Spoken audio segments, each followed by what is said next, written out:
Assalamualaikum warahmatullahi wabarakatuh.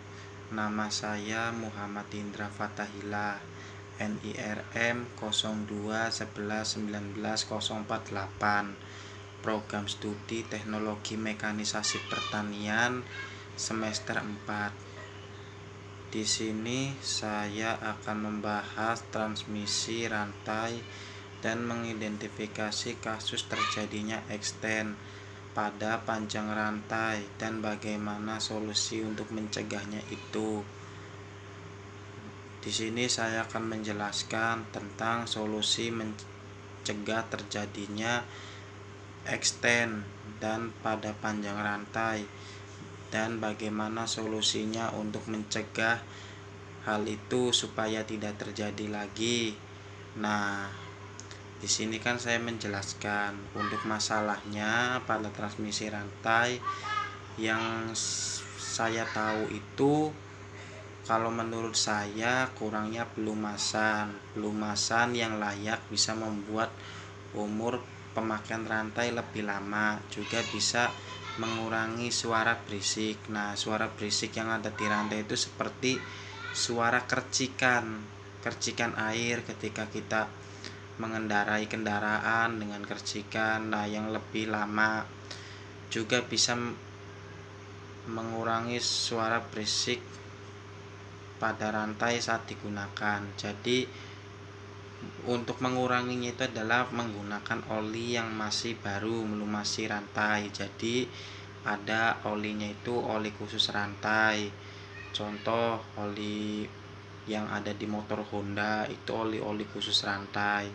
Jangan gunakan oli bekas mesin. Sebenarnya itu sangat tidak dibolehkan karena biasanya sudah mengandung partikel kecil, jadi nggak boleh digunakan. Cuma banyak orang yang menggunakan seperti itu agar rantainya agar tetap basah, tidak terjadi kerusakan.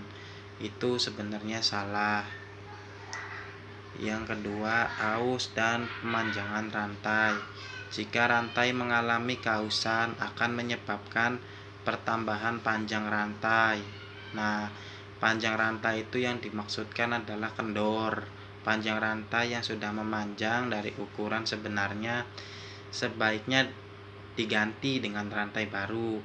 Kenapa pemanjangan rantai itu? Karena dari gear itu yang posisi bagian tajam-tajamnya sudah mulai loyo, jadi dia tidak bisa menahan rantai. Nah, salah satunya adalah menggantinya yang baru.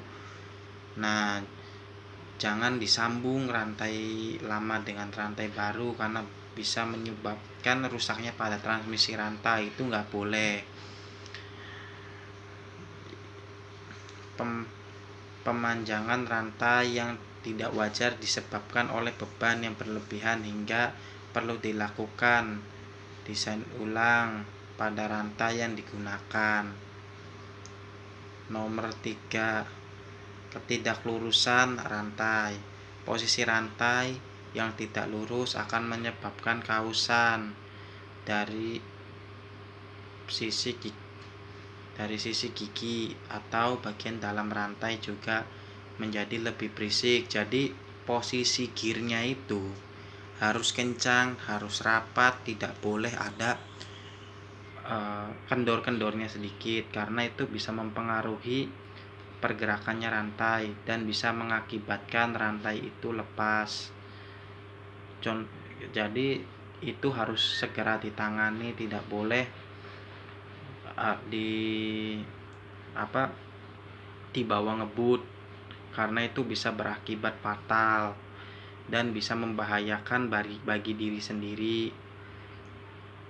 Yang 4, rantai roll patah. Nah, rantai roll patah itu berarti kalau kata orang umum bilang itu ecel atau rantainya patah, itu sudah banyak terjadi terutama di motor-motor. Biasanya kalau rantai sudah mengalami kausan seperti itu, seperti rantai tua, kebanyakan orang nggak tahu, dia membawa kendaraannya dengan memacu yang tinggi sehingga dia tidak memperdulikan betapa akan terjadinya kerusakan pada rantai itu.